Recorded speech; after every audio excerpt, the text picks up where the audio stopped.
ساعة ب1,000,000 دولار وبدلة ألماظ في فرح أحمد ابن رجل الأعمال علي الدكروري. تعال أقول لك إيه اللي حصل. فرح أحمد ابن علي الدكروري، الفرح اللي قلب وهز الدنيا على السوشيال ميديا.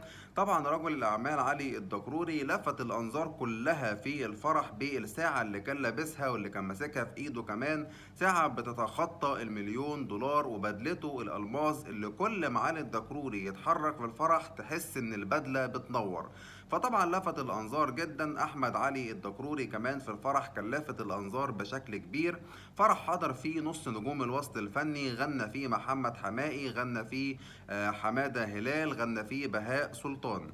المفاجأة بقى بتاعة الفرح كانت بعد نص الليل، واللي الديكورات كلها في الفرح اتغيرت، والهدوم كمان اتغيرت لهدوم أغلى منها.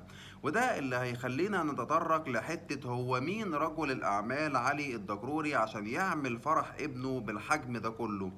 علي الدكروري عنده شركة بتدعو للمواطنة. يعني ايه مواطنة؟ يعني بيجيب ناس ياخدوا جنسيات وإقامات مختلفة بهدف الاستثمار.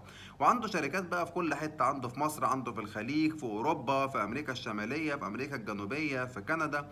راجل شغال في مجالات كتير قوي، زي العقارات، زي المقاولات، زي التعليم، زي الفنادق. شغال في أماكن كتير جدا وفي مجالات مختلفة جدا. راجل أعمال تقيل قوي زي ما بنقول. هو دايما علي الدكروري بيدعو للمواطنة وبيدعو للحرية الشخصية.